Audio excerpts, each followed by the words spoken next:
Did Loki already recognize Luffy back then? In the latest manga chapter, we saw Loki attacking Dogger. If you noticed carefully, Oda emphasized a panel showing icy smoke coming from Loki's hammer, Ragnir. This is an important detail. It strongly suggests that Ragnir itself has frozen or ice-related powers, and that Loki was coding or using those frozen powers through the hammer. As I already mentioned in my Loki Devil Fruit video, I personally do not believe that Loki's lightning powers come from Ragnir.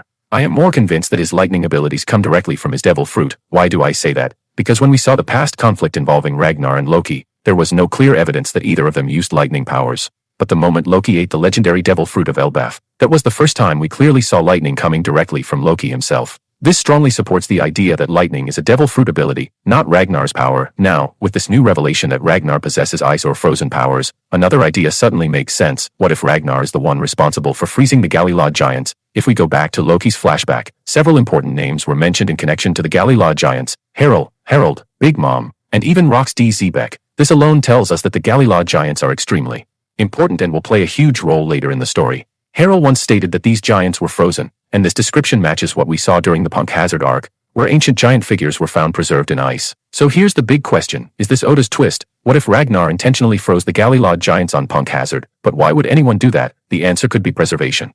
The idea is that these giants were frozen to keep them alive, waiting for the right era. And that era would be the time when the new Joy Boy, the new sun god Nika, finally appears. That way, when the destined time arrives, the Galleila giants would still be alive and ready. Now let's connect this to mythology. Ragnir is said to be a squirrel, which clearly parallels Ratatoskr from Norse mythology, the messenger who runs along the Yggdrasil tree, carrying messages between realms. So what if Ragnir was the messenger who delivered the truth to Elbaf? What if Ragnir was the one who informed Elbaf that the Galleila giants had been captured by the world government? To explain this clearly, here is the possible scenario. Originally, Ragnir belonged to one of the Galleila giants. When the world government captured them, something strongly hinted at by the prison-like clothing they were wearing, one of the giants gave Ragnir a final command. That command was, "Preserve us." So Ragnir used its ice powers to freeze them completely.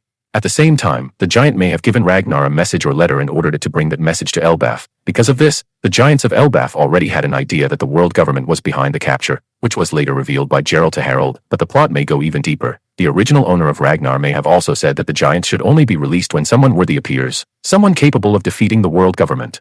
At first, Ragnir believed that Loki was the chosen one, which is why Ragnir allowed itself to be used by Loki. However, Ragnir did not know the truth. The one truly destined to defeat the world government and Imusama is Luffy, the modern Joy Boy, the modern sun god Nika. This information may also be known by Shanks. That brings us to what happened 6 years ago. It's very possible that Loki was already planning to go to Punk Hazard to free the Galleila giants, based on what Ragnir told him.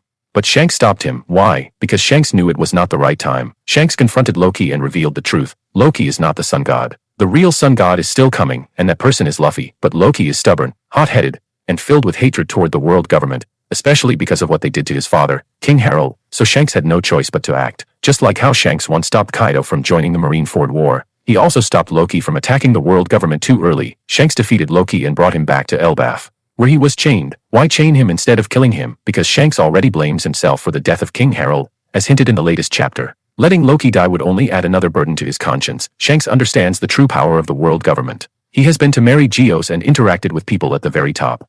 Yes, Loki is powerful, strong enough to cause massive destruction in Mary Geos, but Shanks knows that raw strength is not enough. No matter how strong Loki is, he was never the chosen one, and he would never truly defeat the world government. He would only die. So instead of letting Loki rush toward death, Shanks chose the safer path, imprisoning him. This may also explain why Loki later calls Shanks a coward when speaking to Luffy. From Loki's perspective, he truly believed that he and Shanks together could overthrow the world government.